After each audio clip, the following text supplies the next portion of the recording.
எப்போ பார்த்தாலும் படி படி படின்ட்டு அதிலேயே அந்த ப்ரெஷரை கொடுக்காம அந்த குழந்தைங்களுக்கு என்ன வேணும் அப்படிங்கிறத நம்ம பார்க்கணும். எந்த துறையில அமைச்சரா இருக்கீங்களோ அந்த துறையிலேயே அடுத்தடுத்த கட்டத்துக்கு போகிறதுக்கு நீங்களும் மாணவராக இருப்பது ரொம்ப பெரிய விஷயம். மிகச்சிறப்பு. Sometimes I need to put myself on their shoe and I need to think, right? அப்பதான் எல்லாம் சும்மா நான் சொல்றதை நீ கேளு அப்படின்னு சொல்றதை காட்டணும். அதில் நான் அந்த குழந்தைங்களை நான் உள்ளே போகும்பொழுது பார்த்த உடனே சில குழந்தைங்க ஐ கான்டாக்டே கொடுக்க மாட்டேன், கீழே குனிஞ்சுக்குவாங்க. நம்மளை பார்த்து ஏதாச்சும் ஒரு கேள்வி கேட்டுருவாரோ, நம்ம தப்பாக சொன்ன ஒரு போனதுக்கு நம்ம டீச்சர் நம்மளை திட்டுவாங்களோ அப்படிங்கிறதுக்காக. ஒரு அமைச்சர் மாணவராகவும் இருக்கும் பொழுது மாணவர்களுடைய மனநிலையே, எண்ண ஓட்டத்தை, அவங்க எந்தெந்த விஷயங்களை எல்லாம் கடக்குறாங்க அப்படிங்கிறது உங்களுக்கும் ரொம்ப ஈஸியாவே புரியும். அதுவும் இப்ப இருக்கிற ஜென்சி கூட ஈஸியா கனெக்ட் ஆக முடியும் இல்லையா? ஃபர்ஸ்ட் உங்களுடைய தீசிஸ் பத்தி சொல்லுங்க, PhD பத்தி சொல்லுங்க. Thank you.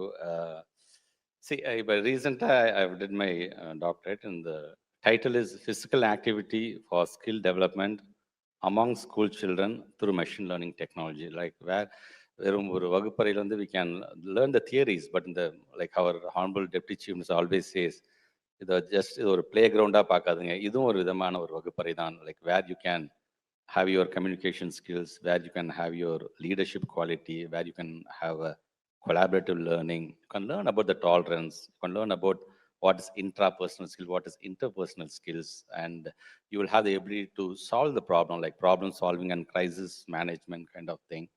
And definitely you will have a skill in a sporting, and all over you will have the confidence, you'll be gaining the confidence because of that. So that's why we used to say playground is not just a playground, it's also one of the classroom for the students. So to emphasize that on the school students, எப்போ பார்த்தாலும் படி படி படின்ட்டு அதிலேயே அந்த ப்ரெஷரை கொடுக்காம அந்த குழந்தைங்களுக்கு என்ன வேணும் அப்படிங்கிறத நம்ம பார்க்கணும். See, first of all, we should have one thing in our mind. எக்ஸாமினேஷனில் உட்காந்துருக்கின்ற ஒரு குழந்தை, அந்த குழந்தை ஒரு மிகப்பெரிய ஆர்டிஸ்டாக வரும். அந்த குழந்தைக்கு கெமிஸ்ட்ரி மார்க் தேவையில்லை.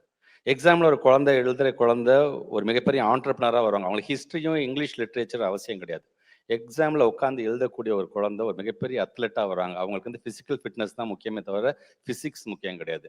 ஸோ அந்த டேலண்ட் ஷுட் பி அந்த டேலண்ட்டை ஐடென்டிஃபை பண்ணி அவங்கள நம்ம எப்படி கொண்டு போகணும் அப்படின்னு நாங்கள் ஆசைப்படுறோம். நாங்கள் ஸோ அதில் எங்களுடைய இந்த தியரி, லைக் நாங்கள் James Heckman is one of the Nobel laureate. அவர் நோபல் ப்ரைஸ் எக்கனாமிக்ஸில் வாங்கினான்னு recent studies on the early intervention on the childhood education சார்ந்தும் சரி, ஒரு ஹியூமன் கேபிட்டல் டெவலப்மெண்ட் சார்ந்தும் சரி, குழந்தைங்களுக்கு ஒரு காக்னேட்டிவ் அண்ட் நான் காக்னேட்டிவ்ங்கிறது எவ்வளோ முக்கியம், அறிவு சார்ந்து உணர்வு சார்ந்து எவ்வளோ முக்கியம் அப்படிங்கிறத அவர் ஸ்டடி பண்ணியிருக்காரு இல்லையா? அதுலேருந்து we just abstract some of the variables and அதை நாங்கள் விடிட் தட். எந்த துறையில அமைச்சரா இருக்கீங்களோ அந்த துறையிலேயே அடுத்தடுத்த கட்டத்துக்கு போகிறதுக்கு நீங்களும் மாணவராக இருப்பது ரொம்ப பெரிய விஷயம். மிகச்சிறப்பு. Sometimes I need to put myself on their shoe and I need to think, right? அப்பதான் எல்லாம் சும்மா நான் சொல்றதை நீ கேளு அப்படின்னு சொல்றதை காட்டணும். ஏன்னா because having myself as an example, நான் ஸ்கூல் டேஸ் எதுக்கெல்லாம் நான் எஸ்டேட் ஆனேன், எதுக்கெல்லாம் நான் கூச்சப்பட்டேன், நான் எதுக்கெல்லாம் நான் பயந்தேன் அப்படின்னு எனக்கு தெரியும். ஸோ அதனால தான் நான் நிறைய ஆல்மோஸ்ட் 234 கான்ஸ்டியூன்சிக்கு நாங்கள் போயிருக்கேன். நான் அதில் நான் அந்த குழந்தைங்களை நான் உள்ளே போகும்பொழுது பார்த்த உடனே சில குழந்தைங்க ஐ கான்டாக்டே கொடுக்க மாட்டேன், கீழே குனிஞ்சுக்குவாங்க. நம்மளை பார்த்து ஏதாச்சும் ஒரு கேள்வி கேட்டுருவாரோ, நம்ம தப்பாக சொன்ன ஒரு போனதுக்கு நம்ம டீச்சர் நம்மளை திட்டுவாங்களோ அப்படிங்கிறதுக்காக ஐ கான்டாக்ட் கொடுக்க நான் பட்டா ஒன்றும் சொல்ல மாட்டேன். ஜஸ்ட் நான் பாட்டு அப்படியே ஒரு ரவுண்ட் அப்படியே போவேன். யாராச்சும் நான் பதில் சொல்றேன் சார் சொன்னேன், அவங்கள்ட்ட மட்டும் பேசுவேன்.